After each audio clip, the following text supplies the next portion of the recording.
Let's talk about the political background to this. We've already heard Professor Roubini talk about what he fears is socialism being brought into the marketplace. Seems to me there are two different takes on what is happening. From the left of centre, you have politicians who fear that any effort to sort out the financial system will, in essence, save the fat cats, will look after the fat cats and will not look after the ordinary person who's struggling with a large mortgage and maybe going into deep debt.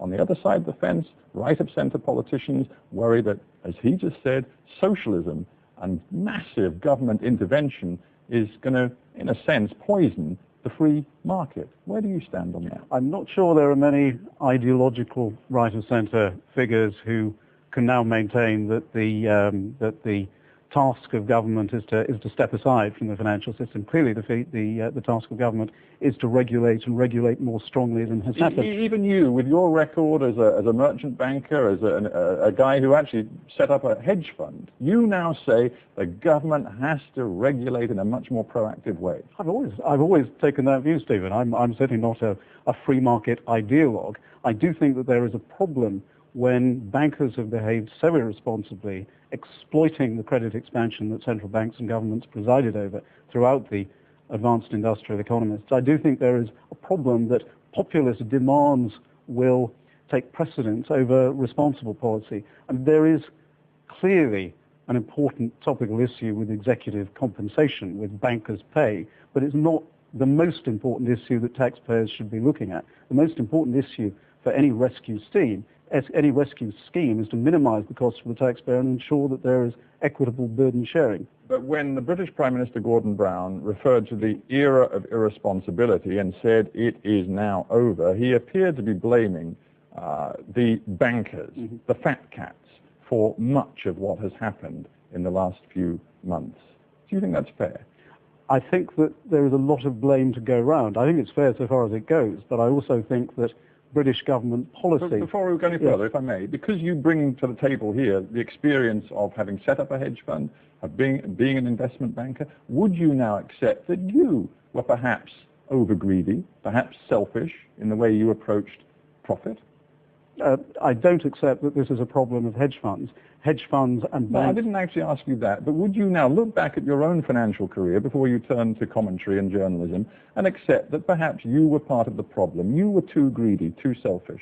I don't accept that either as a personal criticism or an institutional criticism. I think that liquid financial markets serve an essential economic purpose in putting together those who need capital with those who have it. Where there is a problem is twofold.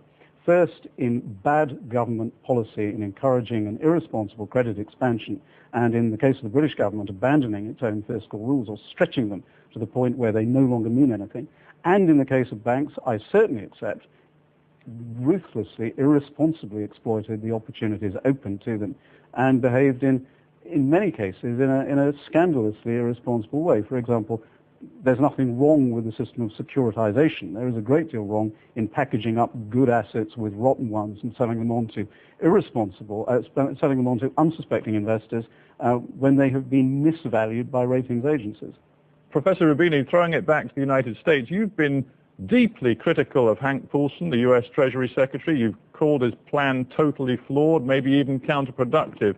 Do you believe there is the basic competence at the heart of U.S. government to come up with a better regulatory framework? There is a possibility of that happening. The trouble for the last few years was that this U.S. administration had this laissez-faire free market ideological approach to financial regulation and supervision. I'm all in favor of market economy and free markets, but financial markets without proper prudential rules and regulations are like the law of the jungle where greed and mania and panic are ruling. Therefore, we need prudential regulation supervision. But this was an administration that did not believe in any of this stable stuff. They believed in self-regulation, that means no regulation. They believe in market discipline that does not exist. They believed in internal risk management model. And the trouble is that when the music plays in financial market, you got a dance and nobody's listening to the risk managers. They believe in using rating agencies that were totally corrupt and essentially having conflicts of interest. And therefore, they believed in principles that don't make any sense when you need stable rules for financial market. And now that they've created the biggest financial crisis since the Great Depression, they've done all the way to the other extreme. They've gone from becoming laissez-faire free market ideologues to literally like socialists, with an intervention of government in financial markets, with bailout of hundreds of billions of dollars like we have never seen before. Well, so gone from one extreme to the other one. All right, well, Professor Roubini, tell me where the balance is then. Is it the business of government to tell banks how to run their businesses, to tell them how aggressively they can borrow, and indeed to tell ordinary people how much money they can borrow in terms of a mortgage? Is that the business of government, to intervene in that way? It is for the following reason. Banks borrow always short-term, they're leveraged and they lend long. That's why they're substantially fragile. You can never run on a solvent but illiquid bank because you have a mismatch between short-term deposits and long-term investment. That's why 100 years ago we created central banks. They were created to provide lend of last resort support to banks. That's why we created deposit insurance. But whenever there is deposit insurance or lend of last resort support, there is moral hazard that you're taking people's money that are insured and you can do risky bets. Therefore, fundamental regulation and supervision of the banks and other financial institutions is necessary to reduce this moral hazard problem. It's the fundamental duty of the government to do that. And if you don't do that, you should not have deposit insurance, you should not have liquidity support of the central banks. And if you don't have those things, banks are going to be fragile and unstable. So you need, by definition, regulation and supervision of banking system. Otherwise, you will have fragility and instability. This is not an ideological problem. This is a practical problem. Much tighter supervision and regulation, Oliver Kahn. Better regulation. I think there are two problems that I would identify, and particularly looking at this from a UK perspective. In the United States, financial regulation has a certain cachet. It is taken very seriously. If you're a tyro lawyer or a highly experienced banker, you will want to go and help or work for the Securities and Exchange Commission. In the UK... Well, it didn't exactly help in the last few months, did it? I mean, what were they doing when they were looking at everything from Lehman Brothers to AIG? I mean, where were these people who have the kudos of being regulated? I'm not going to defend the regulators. I'm drawing a contrast between the way regulation is seen in the United States and the way it's seen in the UK.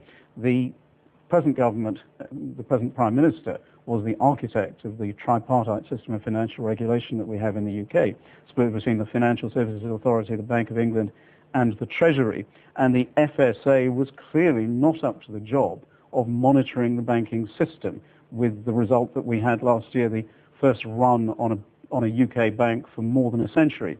The second point I'd make... But should they? Should the FSA in this country, that is the financial regulators, should they be going into banks and saying, hang on a minute, you're too highly leveraged, you have got to reduce your borrowing? That's not so much a responsibility of the FSA. It's responsible of those regulators who set capital adequacy requirements, which is the second point I was coming onto. The capital adequacy regime, the so-called Basel II arrangement, has had the perverse effect of a very literal, even pedantic insistence on bank capital requirements without looking at liquidity, which is the problem that Northern Rock had. It has been regulation formed. Professor Roubini talked about moral hazard. I would use the non-technical term that it's a problem of perverse incentives. If you regulate in an ill-designed way, you can have all sorts of unintended consequences. Right. Let's not get too technical, because most people watching this will want to know what this means for the real economy.